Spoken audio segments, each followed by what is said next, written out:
Marlboro County and South Florence. Bruins still looking for that first win. They've gotten close several times this season, but they also know, too, that this is just the preseason. It's all about region play, which for them will begin here shortly. They know tonight, though, it would be a stiff opportunity, but if they could beat the Bulldogs from Marlboro County, that would give them momentum. On the flip side, the Bulldogs also know that they could come to Memorial and knock off the Bruins. That would give them all kinds of momentum. This one was a back-and-forth affair as we head out to the highlights. We get things going with Marlboro County looking to get their offense going, but that right there, my friends, is called an interception. Sellers making things work as Braxton Samuel comes up with the interception, and then Sellers keeps it himself and runs himself in for a touchdown, and that puts South Florence up 14-3 on Marlboro County. So they huddle up. Coach Prince says, boys, we still got a long way to go. This one ain't over, and it wasn't. Marlboro County answers the bell. The nice pitch and catch. The Bulldogs running it down. Finally brought down, but not before they're inside the 5-yard line. This time, McLaren getting the rock, finding a hole, and finding himself 6. That right there would pull this game to within 14-10 as the Bulldogs were just down 4. But Sellers and company would go to work and put this one to bed. That touchdown there sealed it. The Bruins win it. They hold on to beat Marlboro County 20-17 to grab their first dub of the year, going to 1-3. Momentum builder, as I just alluded to. This is an opportunity for this team to get to where they need to go as they go to the nest next week to take on Darlington with hopes of racking up their second consecutive before they start region play. As for Marlboro County, they go back home, correct some issues, and prepare themselves to take on the #1 team in Class 3A in the Dillon Wildcats. Rivalry game next week at Dillon Memorial Stadium. Speaking of South Florence, the man, the myth, the legend, joining us live now, David Prince, head coach of the Bruins. Hey, my friend, nice win tonight. You are the legend, buddy. Hey, let me tell you, that was a great win, especially when you guys had to battle back. That just proves that this team has the guts to go out there, show what they need to do to grab a big win over a quality program. Yeah, you know, we know we've got a talented group. We've just kind of had to convince them of it. We're excited that we got that one tonight.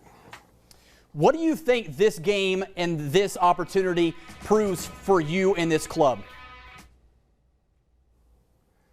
Well, you know, we played a tough preseason schedule or non-conference schedule. We just feel like we had to get some kind of momentum going before we got to region play, and hopefully that started it for us tonight. Parks has been on the shelf, but the guy that you had replacing him under center has done well.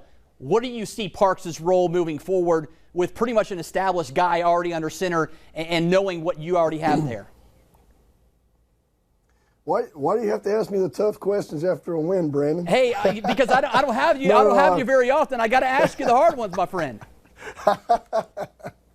Yeah, you know, Shalik is still he's still trying to, you know, get things going in practice and get enough reps under his belt where he feels comfortable making plays on the field. We got him a series in there tonight, just try to get his feet wet a little bit, and we're going to play it by ear as we go. And you know, competition's a good thing at that position.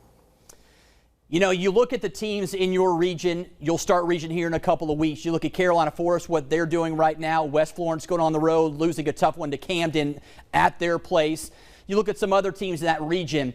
When you look at just how this region stacks up, what is it that you think your team can accomplish against some pretty big opponents coming up over the next month or so?